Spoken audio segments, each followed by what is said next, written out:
Let's fly down. Welcome to New Orleans and welcome to Mardi Gras 2013 in the Crescent City. Right now we're in the home of the Krewe. This is the Krewe Avenue right here. All right. Have a good time, though. Historic scenes. Mardi Gras is it's a big party right before the Lenten season. So it's a big party right before Easter, in which we have lots of parades with floats. We throw lots of beads and cups and stuffed animals.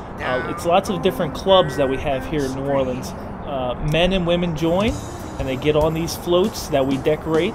And the company that I work for decorates these floats all year long. We're a big company. We're actually one of the biggest companies in the world, decorating just about 40 different parades. We work on over 500 floats all year long. And we pull them by very large tractors, and we have these huge processions throughout the streets of New Orleans for thousands and thousands of people who come to celebrate this carnival season. And the carnival season lasts over a month, in which we have a great time just celebrating just a huge party that makes our city a lot of money. During this time period, there's actual Mardi Gras balls, and people get dressed up in very fancy outfits, tuxedos, long dresses, to celebrate the Mardi Gras season. And this was brought to us by the French many centuries ago. And nowadays, New Orleans has taken their own customs to it, and it's a tradition in which we have that is unlike anything in the world. Carnival is celebrated all throughout the world, but here in New Orleans we celebrate the carnival season for over a month and have parades for 2 weeks. Not too many places in the world do that. These clubs that we have that actually have the parade, there's no corporate sponsorship for them. So the clubs are, people donate money into them to keep them going all year long. And they're just for fun, and they're just to celebrate the carnival season. So they're basically like carnival clubs. They're men and women organizations in which all year long are having social events, or having events in which people can get together, meet each other, and have parties and have activities all year long. And then the big event at the end of the year is the actual Mardi Gras ball itself and the Mardi Gras parade, in which these people are allowed to get on these large floats and go throughout the streets of New Orleans. One of the best things about New Orleans is the music and the food. It's kind of a tie, because the food here is so great. You can't get food anywhere else in the world like it. We have so many great dishes, so many great chefs and restaurants, and then the music. No place else has jazz. Jazz was started here, and there's so many great places to hear really good music here in New Orleans. So the secret of New Orleans is when you come here to get good food and hear good music. You can't miss it, because it's all over this great city. The first time that I visited New Orleans was a year and a half after Hurricane Katrina, and I came down here to volunteer with the recovery process, and I instantly fell in love with the city. The people here are fabulous. They're just such a unique culture, such a diverse culture, and I really found that being a part of a community that is so resilient is just one of the most rewarding things to experience. After the storm, big question was, were they going to have, Katrina, were they going to have Mardi Gras? And everyone said, yeah. We needed to get back to normal as much as possible. Yeah. As soon as possible. And the old traditions, did that. They helped. Mardi Gras is the start of fun. It's sort of the beginning of spring. It's the rebirth of the fun part of the year. It's the reason. It's the reason we look forward to. We look forward to sort of the rest of the year, and then I guess the rest of our lives. When Mardi Gras starts, it is sort of the beginning of our Louisiana lives. In New Orleans, we like to party. It's kind of a known thing. We as a people love to party. We love to drink. We love to socialize.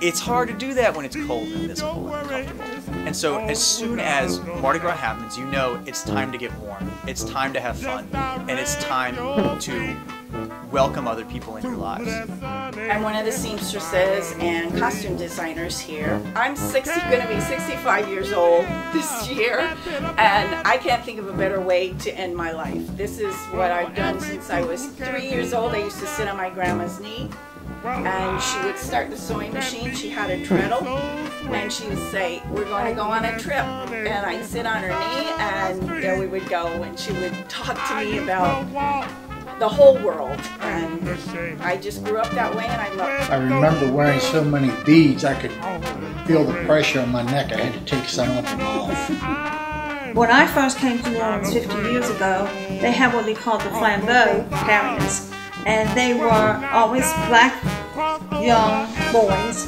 who would carry lighted torches to light the way for the parade. New Orleans is renowned throughout the world as being the birthplace of jazz, and of course that's true. But before jazz, there were a lot of other things that influenced jazz, and one of which was blues, although blues actually was not born in New Orleans. Blues was born in Mississippi, but it still came from black culture. And what I can say is that I think that the music of New Orleans is based in black culture. We have traditional jazz, obviously. Dixieland jazz developed from that. We have contemporary jazz of all different kinds, and musicians are still here, still playing all different kinds of jazz. We have what they call, we have marching bands, which you will see during Mardi Gras, which influence a lot of the young musicians to becoming musicians, to taking that as a career. And then we have something called brass band music. Music is part of our nature. I've heard this said before, and it's kind of a cliche, but music bubbles up from the streets in New Orleans. There's also rhythm and blues, and then there's funk. I mean, we have this whole funk thing going on, and it's all very rhythmic. Our music is rhythmic, and I guess the name Offbeat kind of fits into that, because it's about a beat. You can always tell when somebody's from New Orleans. I mean, I can stand in a crowd of people, but I don't know. And if I see them moving their butt in a certain way, I know they're from New Orleans. The city celebrates its culture with music, and in all different ways. Mardi Gras Indians, I didn't even mention those people. And they not only parade, they dance, and they have certain chants, and you can hear the beat in their music, in the Mardi Gras Indians music, that's also in funk, it's also in the brass band music. I mean, it's street music, and you can really hear it in the music of New Orleans. There's also a lot of rappers and hip-hop here. There's some very interesting stuff coming out of New Orleans. There's something called Sissy Bounce. Bounce music is known for dance. It's more with a boom, ba-boom. It's a beat that makes you just want to move. Like, for instance, Mardi Gras is a party. So if Mardi Gras is a party, just imagine bounce music with Mardi Gras. If I'm telling you how good bounce music is. In New Orleans style of dancing, it's in the hips, it's in the waist, it's in the top of your body.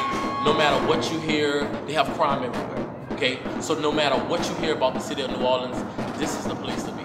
And around Mardi Gras time, this is the place you would want to be. If you've never been here before, try it out.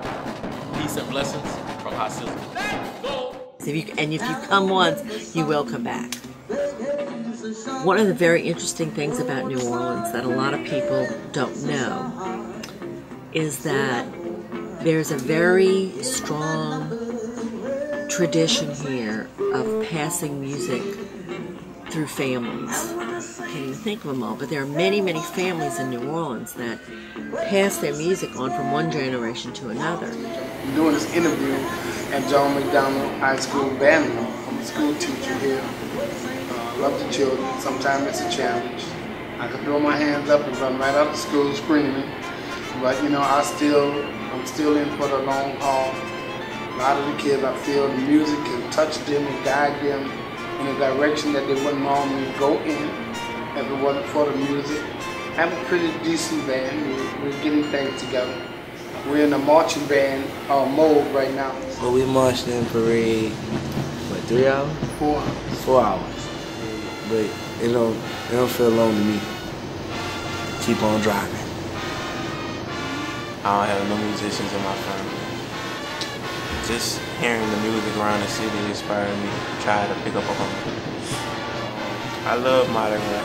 I love seeing the bands play each other and like watching the school have some kind of school spirit.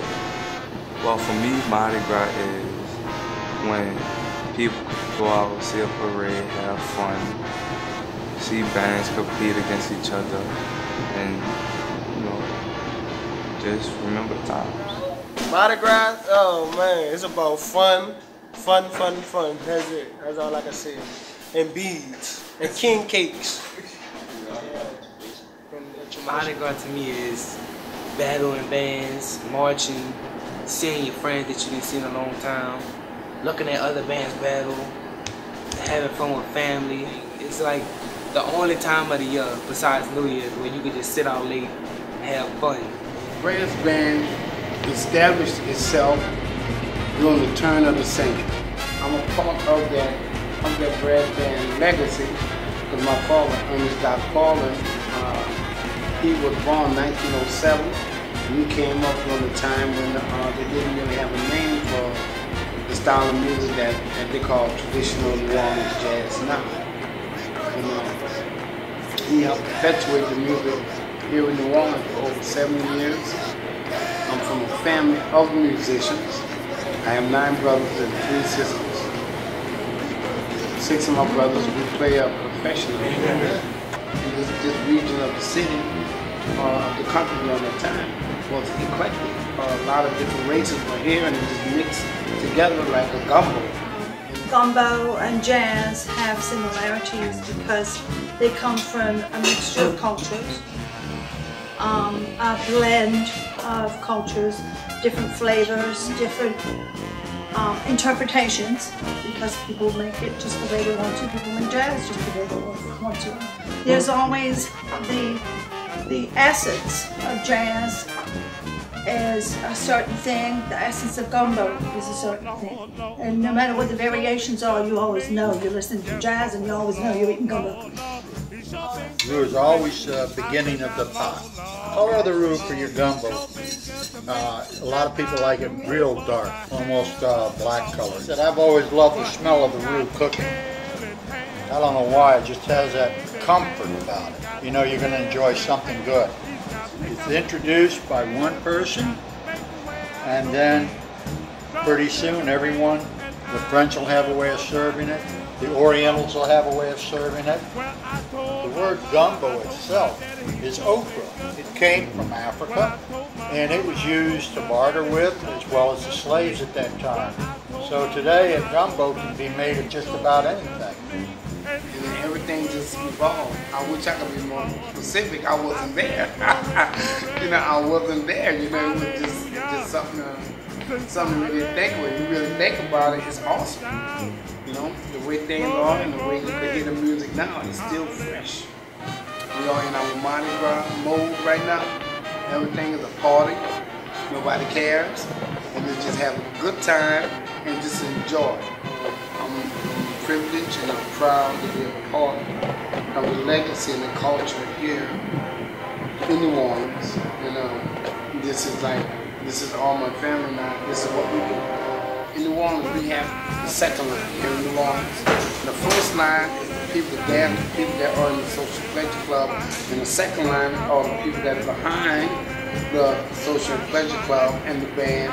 They call those the second liners. The social aid and pleasure club were very important with the development of the brass band and what we have now in New Orleans, called the jazz funeral, the second line parade, with different social and pleasure club coming out to strut their stuff. It wasn't just about dancing and partying, it was like an insurance company that came to show reverence and respect to the dead. When people passed away, even the poorest person, if they had insurance in the social aid and pleasure club, they were guaranteed at least a proper burial. They could put them to rest and they found a resting spot in the cemetery with a marked grave, with a horse and drawn carriage, with a brass band. All of that came in one package. I try to hold my kids to a certain standard. I want things a certain way that encompasses the musical part first, the music part of the band. The marching band itself is the most important thing. The put the music on the street. Discipline to practice daily your part to add to what the marching band is about. It's a challenging process to put a band together. I have a beginner band. That means 90% of the band members in the marching band, they just started learning how to play an instrument just about 4 or 5 months ago. So the things that I want them to do and represent while we're in the Mardi Gras parade, that means I'm pushing them to a whole nother level. Even though they're just started, they're on the beginning level, but we don't want to sound like a beginner band. So that means I'm holding them responsible for them to plan their parts correctly. And most of my kids love playing their instrument, love being in the band, and they want to participate. Keep playing until the day I get up. But once a certain musical thing happens on stage, it happens to all the musicians on stage. It's like everybody in that zone, the whole band come together like a piece to a puzzle, and everything's right. Everything's right with the world, and you're just playing, and there's nothing that you cannot play or do in that particular moment. And it's kind of strange to like try to explain it. You just gotta feel it. It's just a feeling. It's just hard to explain. It's hard to explain. You just have to be on when that moment happens. It's like everything is just like at peace. It's like a peaceful place. You know, you're in a peaceful place in your musical mind. You know, you're not worrying about the problems, you're not worrying about the bills, or you're not really having nothing on your mind too much. But just that moment right there, and it's a beautiful thing. My brothers and I, we experience that moment all the time. All the time.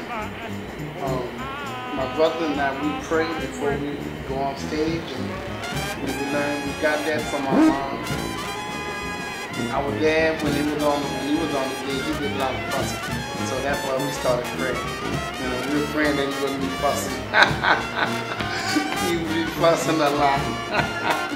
So a lot of times we feel our dad, the energy that he brought to the stage, when he's not here now, but we still feel that he's a part of us while we're performing on stage. It's like he's there. You know, it's okay, that's right, y'all doing this right. And it's like coaching us, directing us. You know, we could just feel it, you know, and it's a good thing. In this country, not just in the city and state, but in this country, music has been cut back drastically. Music education has been cut back. So if we don't do it ourselves, then it's going to be lost. And I'm happy to say that a lot of musicians in New Orleans are very involved in educating young people. Because you have to be disciplined to be a musician. You have to be. You have to practice. Kermit Ruffins, for example, started out in the Rebirth Brass Band. There's nothing like getting on stage. I mean, from the time I wake up in the morning, I can't wait till showtime. You're like itching for that time. 8 o'clock, 9 o'clock, whatever time is showtime, you cannot wait. It's the best feeling in the world. You say showtime, walk on stage, start playing that music, looking at the beautiful people. They're dancing, they're laughing, they're smiling, they're having the time of their life. For the next 2 hours and a half, you're in New Orleans, and you're having the best New Orleans experience that you could have. And we make sure that we make it our business to bring that to people from all over the world. One more time for the band, y'all.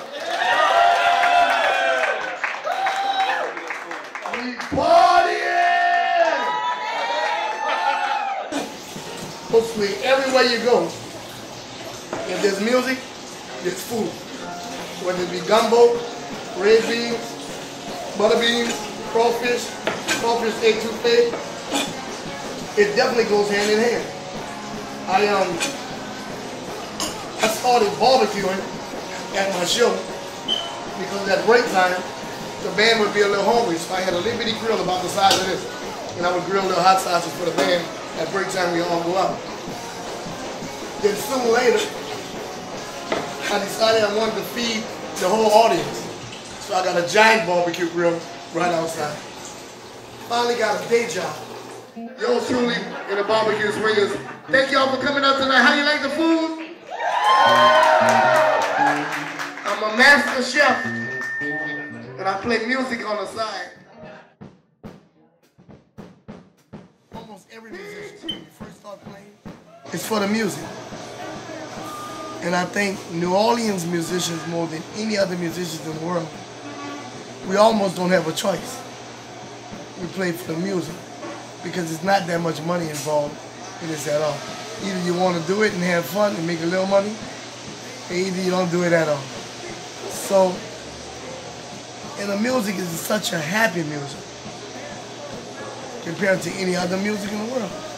And New Orleans being the birthplace of jazz, the only true art form in America, jazz music, was born right around the corner. I mean, I think that comes kind of natural for guys not minding little pay. And most musicians have a second job too.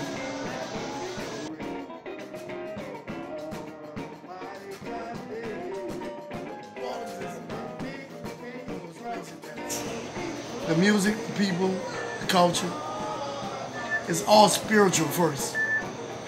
And then it's technical. I mean, first thing is spirits, music, and then it's technical. So people live by having a lot of fun first, and then worrying about paying your bills later. And make sure you get my CD. Get my CDs while I'm hot. Might not be hot next week. Right on sale, right over here. I have about 7,000 or 8,000 CDs left. Can't get rid of them goddamn CDs. You really can't. And when you start talking about Mardi Gras in New Orleans, there's sort of traditional music, though there is traditional music for Mardi Gras. I came here in 1976 from London, and my then girlfriend and I had decided we wanted to do a lot of traveling, maybe go around the world, open-ended period of time, maybe be away 5 years or something. And we'd traveled all around the northeastern part of the United States and Canada some, and then down to Florida, and we timed it to get here to New Orleans at Mardi Gras time. And we arrived on the Thursday before Mardi Gras in 1976. And then we just stayed for a while. We weren't intending to stay permanently, but we got little jobs because we needed to replenish our money a bit, and essentially have lived here ever since. So it's this Mardi Gras that we're just coming up to now will be 37 years. And I love New Orleans, it's home. I like to go back to London now and again to visit, every year or two for a few weeks, but New Orleans is home. It's a wonderful place to live. The culture is, it's geographically part of the United States, of course, but I don't feel it's really part of the United States culturally. When it comes down to New Orleans, we call it the Big Easy. It's one of the places where you can go and have the best time of your life with the most loving people and most relaxed people in the world. We're real relaxed, we love our music, we love our food, and we have a good time. And we call it the Big Easy. Mardi Gras, Zulu style! We're not just a normal Mardi Gras club, we're associated with the club as well. 100 plus years. I'm your wish doctor for 2013.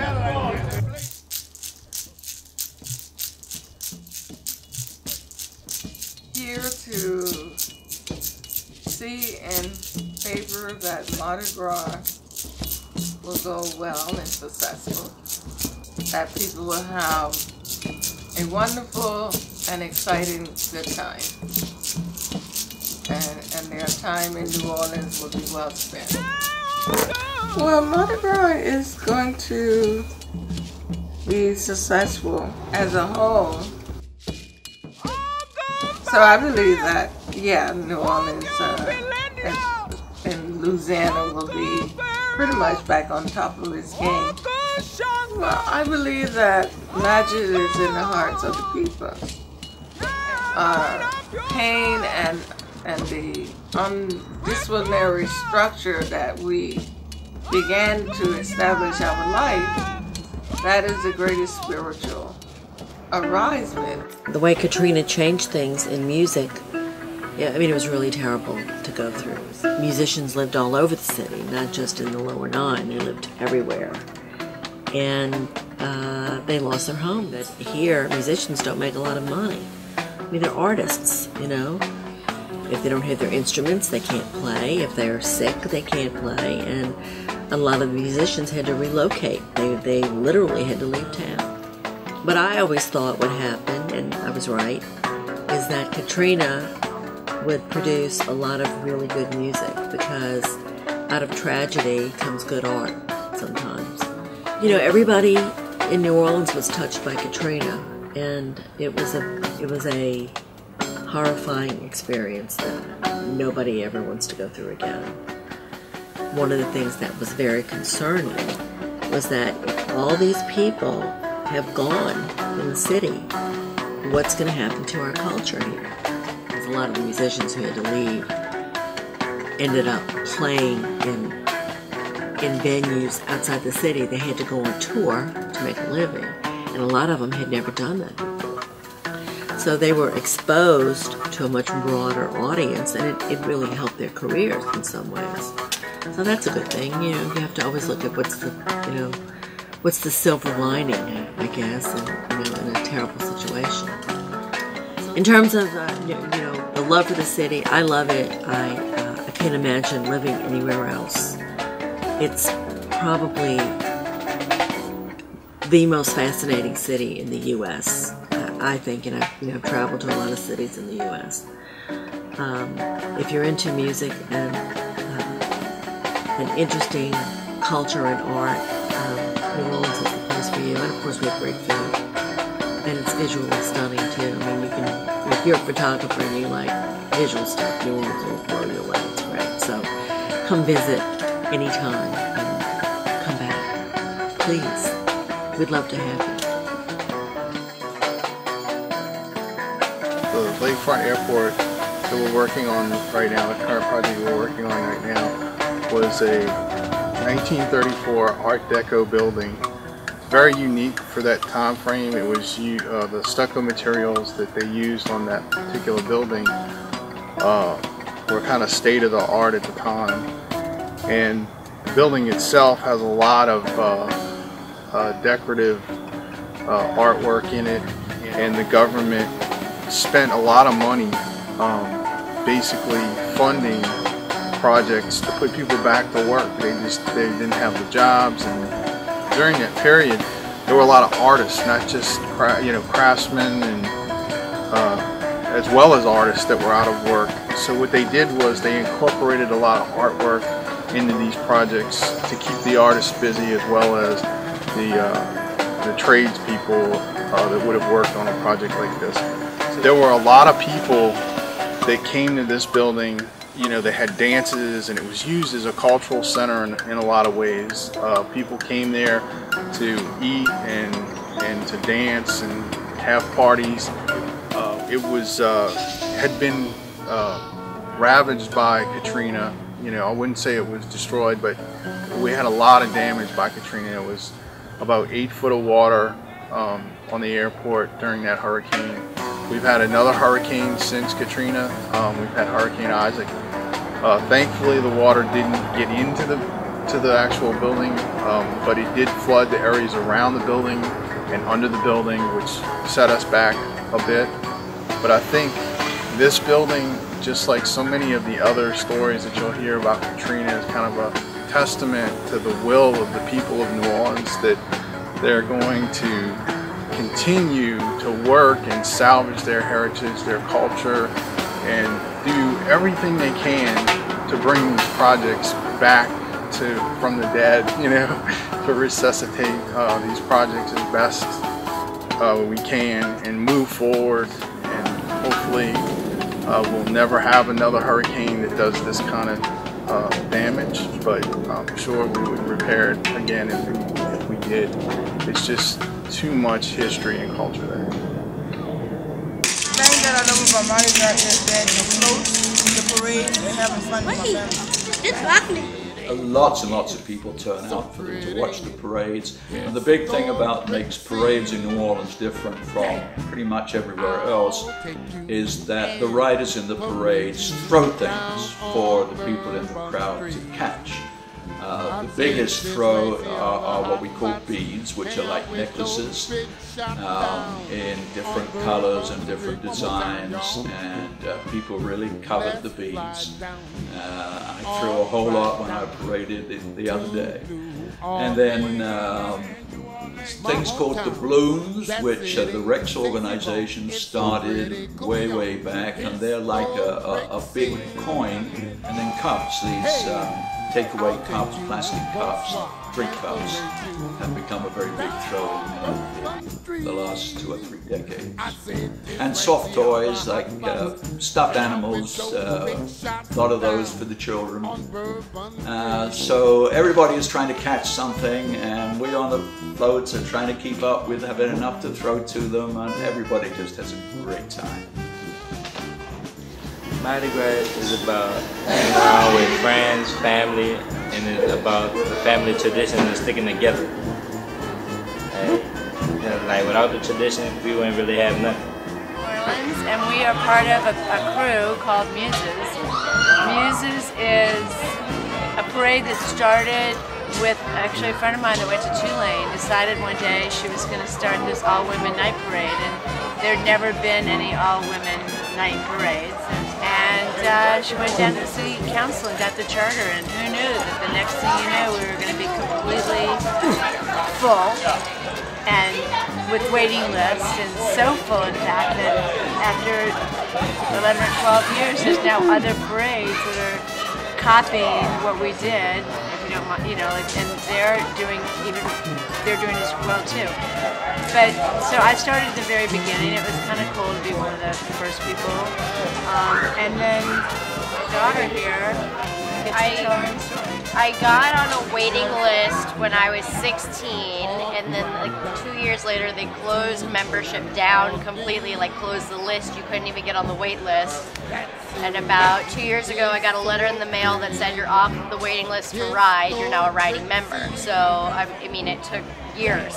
But when people come now, people my age, they're shocked to hear that I'm in it because you can't even get in. Anyway, so it's a great parade. It's one of the biggest successes, and one of the things that we do, Muses does that's different, is instead of just throwing generic plain beads, we have all of our own signature throws. So we have all of this great stuff and stuff. And one of the biggest things we do, although I'm not very good at it, is we throw shoes. That's sort of our signature thing. So we have all these signature shoe throws. But they're not regular shoes. What you do is they are shoes. They're regular shoes, but then you decorate them. You have a whole party where you pretty much, the process is you cover the shoe in glue, go to a thrift store, buy like a shoe for $1, cover it in glue, cover it in glitter, and then decorate it. So there's have you taken any pictures of some of the fabulous shoes? You got a shoe? Fabulous. They got a shoe. They're really hard to get. And when you're riding, all you hear are people screaming, shoe. So that's Muses. It's the best parade. Come see us. It's always on Thursday night.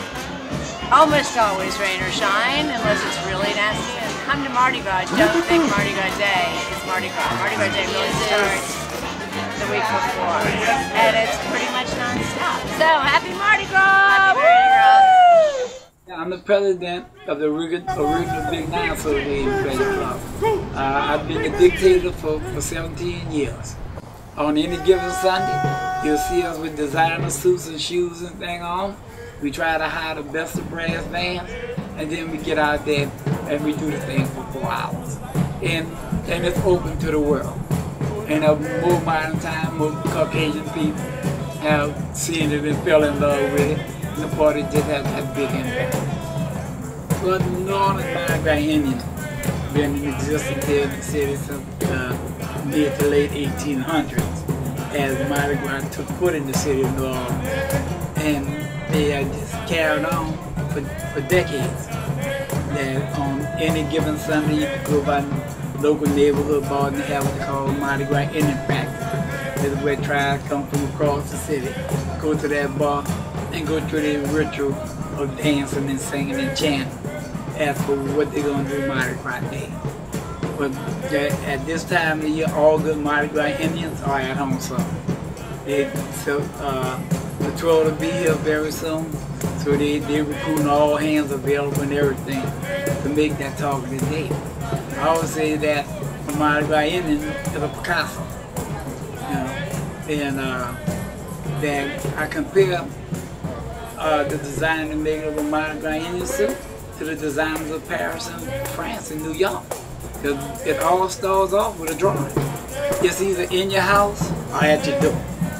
So it's always there.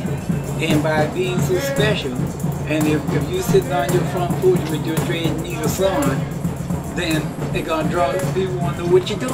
And the children will stand there and watch and ask all the children questions, and eventually you're going to teach them how to sew. Once you recognize as a Mardi Gras Indian in your neighborhood or your community, you're going to be recognized that till the day you die. You know, no matter what position you have, whether you're a spy or a flag, everybody call you chief. You know, but that's an honor. On Mardi Gras Day, after staying up all night and everything, and I don't know where you find the energy from. You walk out the door and all the people in the neighborhood standing there waiting for you, and they're going to tell you how great a suit you made and everything, and then starts the journey. It's worth all the energy and effort you put into it until that day is over. And that's when you realize that you done walked 5, 6, or 7 miles across the city, and then now you got to figure out how to get back home. You know, but you know, once it's over, the process starts again. When the tribes get to meet, that's where the Indian practice come in. You got the spy boy and the flag boy and the gang flag and the wild men and the big chiefs and stuff. And they all dance and sing and talk about each other. You tell your best friend how ugly his children is, and saying, well, that suit you made, you know, you did better go and get you one from Walmart. You know, all that just part of it, you know. And then after it's all over, from the meeting of the tribes and everything, then life goes back to normal. 30 days after Mardi Gras St. Joseph, and that's the marker of the closing of the Mardi Gras Indian season. And you start the process all over again. I always say, you can always have a Mardi Gras Indian on the streets of New Orleans. I lived out in the lower 9. I had 14 feet of water. I lost everything in my home. My original little building got drowned with all my artifacts in it. But as being a lifelong participant of the culture, my peers came to my aid. Once the building was rebuilt, look around you. You know, they came with pictures and regalia and everything, wanting to be part of this great story of rebuilding the city of New Orleans, and letting everybody know that our cultural life is alive and well. Compared to the other part of our life, that's a daily struggle. Here in New Orleans, 7 years after Hurricane Katrina, the community called the Lower Ninth Ward, we still in the struggle of rebuilding. Even though we had Super Bowls and all kind of major events, but at the same time, this city is not complete. The Chamber of Commerce do a good job saying New Orleans is back, but it's not back the way that people have it presented. Because if you tour my community, you're going to see empty lots and empty homes. That used to be a well-populated community. But one house and one family at a time, we rebuilt it. Because we are New Orleanians, even though we were called refugees after the storm. American citizens on American soil, we were called refugees. We had to endure all of that. but at the same time, we love New Orleans. And we sacrifice to come back here to try to be taxed out and everything else. But we're people of endurance, so here we are. And I would like to say thank y'all for coming to the House of Dancing Feathers. I always say get to hear the truth from the inside and not outside. And again, I say thank y'all. Hi, my name is Leroy Jones, and I'm a jazz trumpeter from New Orleans. And I'm maintaining the tradition of New Orleans music, New Orleans jazz in particular, here in New Orleans. And a lot of the music has been diluted by other genres of music that make the music become something that it wasn't originally intended to be. As a contemporary musician also, I'm not opposed to anything that changes, but I think that the music in its purest form should be preserved for the people who really appreciate that music. And I'm one of those musicians who have a great affection, a great love for playing swing music, pure jazz with the element of swing and improvisation, and acoustic music, music without any electronic instruments, music the way it was in its heyday, when the jazz was being developed and musicians were experimenting with different things and trying to make something unique. And also, I live here in New Orleans. I live in the historic Faubourg Treme, which is an area that's very near the French border. And I love living in this city because there is an energy here, there's a vibe here that is unlike anywhere else in the United States, and definitely unlike anywhere else in the world. And I wouldn't want to live anywhere else. When I'm playing with musicians who understand the music the way I understand it, musicians who have the same concept about how to approach playing the music, the magic happens. Like with this band tonight that I'm working with at Preservation Hall, everybody understands the music the way I understand the music.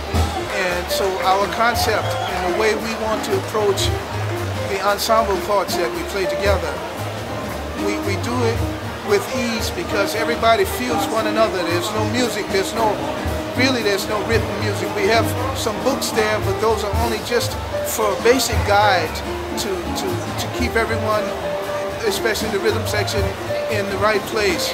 So, but everything is happening spontaneously, and which is the true magic of jazz and improvisation. It's spontaneous, it's unrehearsed, and what we played tonight, we probably will never play that again. Those sort of things that happen, they must be captured on recording in order to preserve it, because we may come back here next week and we play something totally different, even though we're playing the same song. So whenever you're working with musicians who are gelling together and the band is swinging, it makes it so much easier as a soloist, as an instrumentalist, or as a vocalist to project what you want to project to the audience and to swing, and it makes it much easier for you to express yourself musically. Some citizens that came together back in 1980 and decided that it wanted to operate a service that would support the local culture and the local music community of New Orleans. And it's all volunteer operated. We have 750 volunteers with a very small paid staff to support those volunteers. Our money comes primarily from our listeners. We raised last year $1.8 million from our listeners. And this is the voice of freedom and the voice of culture and the voice of the music community and the voice of the community in New Orleans itself. The identity of New Orleans is totally wrapped up in its music, and WWOZ is all about the music community of the city. So we have 100 show hosts. Nobody gets more than one show, and they're not paid. They're all volunteers, and they share. The whole idea is they're sharing their passion for the music with all the people who feel the same way in this extended community around the world. We go out and we do a lot of live music. We just follow the music wherever it goes, out into the streets, into the churches, into the clubs. We call ourselves the guardians of the groove, And we're very much about maintaining the identity, the musical identity of this city, the cultural heritage of this city. We have a listing of all of our live music venues, which we announce every 2 hours. It's on our website. It's called the Live Wire. And by doing that, we support all the musicians, so that we encourage people to go out and listen to live music. And of course, that keeps them thriving economically. Where the station was located in 2005 was in Armstrong Park, which was just outside the French Quarter. The water came right up to the door of this station. We had to go off the air because there was no electricity and everybody was evacuated. We operate from membership, from people donating to the station. The hurricane happened just before the fall campaign. So I got a call from a friend of mine who has a radio station, another community station in Newark, New Jersey, called WFMU. And he said, you know, I've got a lot of New Orleans music on my server. And so I did some recordings from my motel room in Arkansas so that he could put it online. And I was explaining to people what had happened to us, and I was asking for money. So we established 5 days after the flood something called WWOZ in Exile.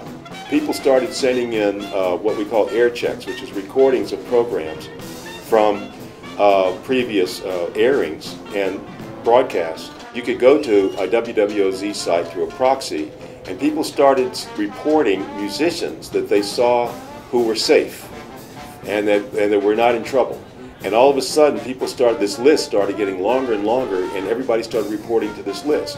This is probably the first instance, even before the word was invented, of crowdsourcing. This was in 2005. I don't think crowdsourcing was a word in 2005. In fact, Kermit Ruffin famously said when we come back on the air, which wasn't too much later, he was going to come back to New Orleans, which he did. It was like a beacon. It was like a sign to people that the city could still survive, because the question was very much open at that time.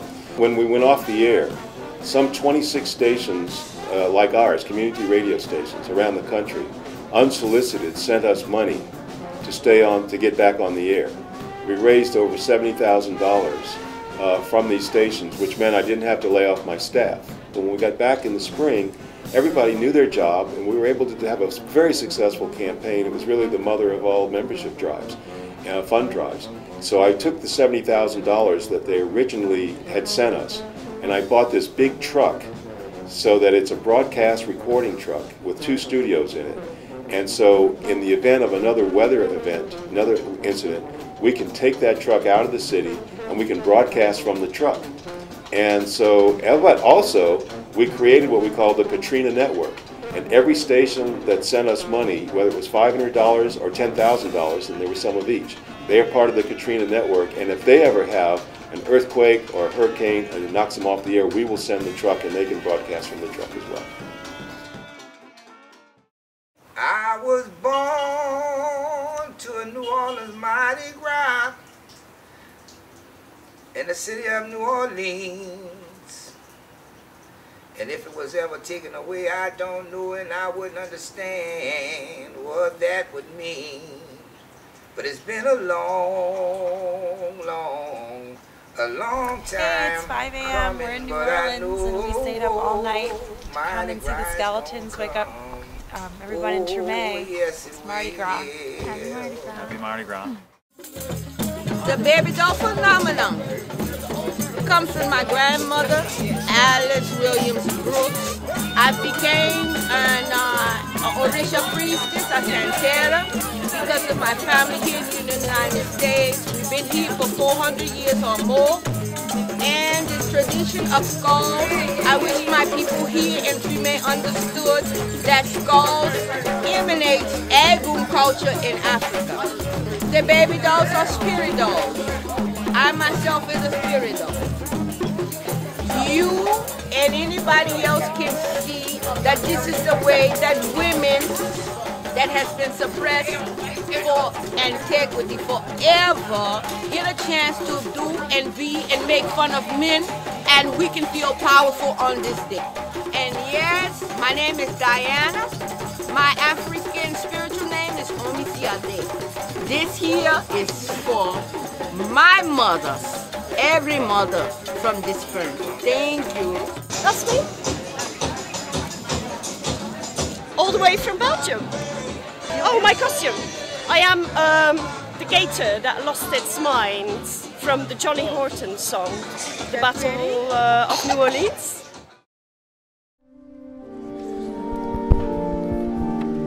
Mardi Gras literally means Fat Tuesday, and on Ash Wednesday, the day following, traditionally and still very much in practice here in New Orleans, people go to church and have an X marked on their foreheads with soot.